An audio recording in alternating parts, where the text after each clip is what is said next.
football. Looking for first down here. The pass to this side of the field, and it's caught by Pickens. But what a catch for Pickens to just be able to concentrate on that. And anytime they put Pickens into the boundary, they have two safeties, so they'll go to the right. This one over the middle, and he got him. Connor Hayward. Studio. Season ended on a very good note, but a bad note. Of course, we didn't make the playoffs. We should have been in the playoffs, of course. I think it's BS that they only went to 7 teams. They should have went to 8 this time because Kansas City got the first round bye, and they really don't deserve the first round bye, in my opinion, because the guy has a heart attack. But it happened, and we won. We ended the season on a good note, and just what we said here at the Steel Studio would happen this year happened, except for missing the playoffs by basically a field goal. But we missed the playoffs, but we said we'd be 9-8. No one else thought we would be. And I'm going to play back my prediction for the season when we first started talking about that. And here we go. We got Najee. We got Freiermuth. Those are difference makers. We got a great receiving core.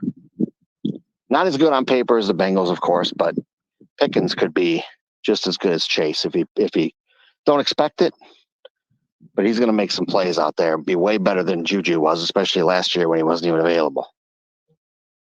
So I think we're going to be good. Defensively, our D-line should be better.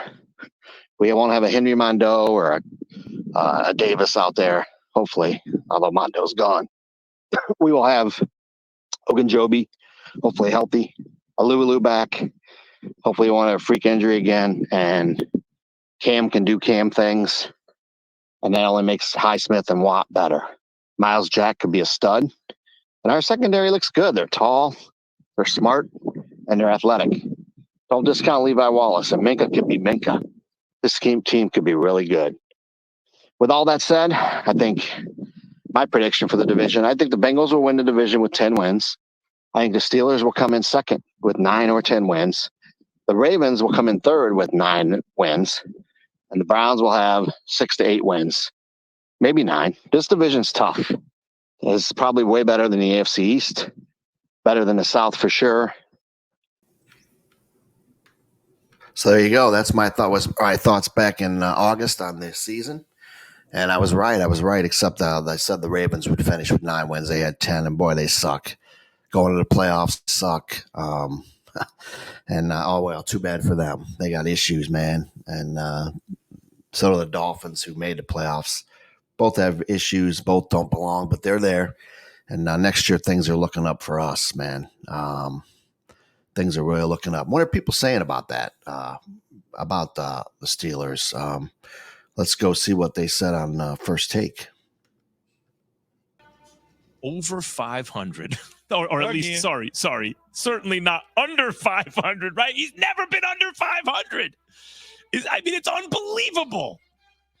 Is Kenny Pickett the answer for the Steelers going forward? Here's Mike Tomlin at the press conference. It comes to a screeching halt, this offseason thing. I don't know that I pondered that. I was preparing for the potential of next week, and so I don't have the answer to that as I sit here. G? So gangster. He's so gangster. Is Kenny Pickett their quarterback of the future? Yeah, that's what they drafted him for, to be the number 1 guy, and they inserted him into the lineup. They got a little bit of a jolt, right? They got some juice going there. I see him as their long-term answer. They drafted him to be that. I gotta tell you, this dude never wavers, man. Mike Tomlin never wavers. I think Kenny Pickett actually translates that same kind of energy on the field, even though he's young. And the fact that this squad lost TJ Watt for nearly half the season, and they've made it to the playoffs, it's just a testament to him. Is he the best coach in the NFL right now? He's one of the greatest who ever lived because... No, I'm saying the best coach in the NFL right now. It's Andy Reid. Yeah, right. Yeah, he's in that uppermost level with Andy Reid. And who else? Who are you putting over Mike Tomlin? Oof. Key, is he the best coach in the NFL right now? It sure as hell seems like it. Is he the best coach in the NFL? Yes. It's also horses for courses. What do I have on the team? He's working with less than some of the other coaches with better records. Right. and he's working with less than better coaches, right? I mean, Yeah. And in the end, I think when you look at Mike Tomlin, if he had some of these other personnel groups that some of these other coaches have, he'd do even better. He's unbelievable. To never have a losing season, with or without a quarterback, he's immune to that stuff. He just competes. There you have it. First take. They were talking about Tomlin mostly, how he's never had a losing season, and he didn't have a losing season again. A lot of people said he would. And, you know, we're a very young team, so it was very exciting to get to this point. And it's good to see Mike not get a losing season. I know the players wanted that. We really wanted the playoffs, but and one guy there said we were in the playoffs. Of course, we're not, but we may as well have been. And I don't know how far we would have went this year. We need to add a couple more pieces. It's exciting to think about this draft, and that's another thing is the Bears finished with the number 1 pick in their draft.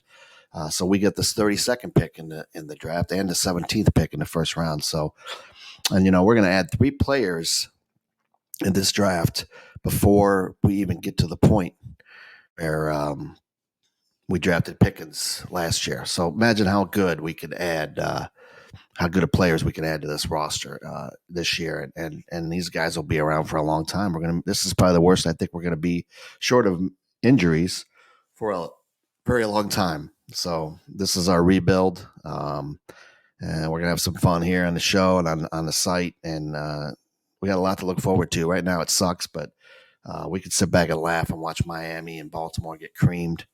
And that's what we're going to do. Hey man, this week's True Steeler of the Week is actually Ernie Holmes. Ernie Holmes was a great Steeler. He was a good defensive lineman in the 70s. We love to remember these guys. Ernie was a little crazy. You know, one time he was on the highway and he shot at the helicopter. He didn't like traffic. He didn't like helicopters for some reason. But the dude was a monster on the football field. He was part of the 70s. You see his hair there. He cut his hair like that so he'd know where he pointed at the quarterback. The dude was a monster. Probably the meanest Steeler, even meaner than Joe Green or Jack Lambert. He just wanted to win and wanted to play for the Steelers, and he was a big part of their Super Bowl wins. And he did pass away, I think, 2008 in a car accident. But he did turn his life around. I mean, he was never really in trouble. He went to jail the one time and for shooting at the helicopter, and Mr. Rooney, the Rooneys went down and bailed him out of jail, and so he could play football. That's how much they loved the guy, and they knew he was a good person. He became a minister, and he passed away in 2008. But we always want to remember these guys, true Steelers. Ernie Holmes, to you, man, to you. Hey, what did T.J. Watt have to say after the game? You know, he was probably disappointed. Let's hear what T.J. had to say. What was kind of the coalescing factor here? Yeah, I mean, I think we were starting to play some really good football in all phases. And I think on defense, we were starting to really get that splash, and we were able to stop the run and make teams one-dimensional and able to get after the quarterback. But it was too little too late this year, but a lot to build on. Very proud of the guys in that locker room. Like I said, on the field, would have been very easy to fold it in and start to wonder why this is happening to us and pointing fingers and assigning blame, but none of the guys did that. And that's credit to Coach T, the leadership in the locker room, the guys that we have to be able to, when our backs are against the wall in the record and throughout games this year, to be able to fight back and play for each other. For you to be injured and seeing your teammates kind of playing less than they could, how did you take that? Were you reevaluating your play when you were out as well in terms of what you would do when you came back? I mean, all I can speak to is when I was out, I wanted to be back. So you have T.J. Watt just talking about his injury and how it affected his season, and it really did affect our season. We would have definitely been in the playoffs had it not been for him. But like I said, I think with a young group, it would have been tough to beat the Buffaloes and Kansas City's just yet. We need to add a few more pieces before we get to that point, and I think we're close. I don't think they're unbeatable, but I think we're close. So wrapping it up here, you know, every week we try to, when we do the show here, we try to people that post on the site, you know, and the Steel Studio group on Facebook. And this week's This week's person is Rhonda Schnell. She posted, "I wish the Steelers would have made the playoffs, but next season they will." We all feel that way, and it's only a few months away when you think about it. It's 7 months till preseason, 6 months to camp, and we'll be there, man. We'll be there. And Rhonda, we appreciate you and all the people on the page and the group and here in YouTube. Please subscribe. And we will do more videos in the off season. We'll do some free agent stuff and some draft stuff, and we look forward to it. And hey, go Steelers! We beat the Clowns again. It's the same old Browns, and we're the same old Steelers, and we're going to be something special here real soon. A lot to look forward to. Thank you for your support.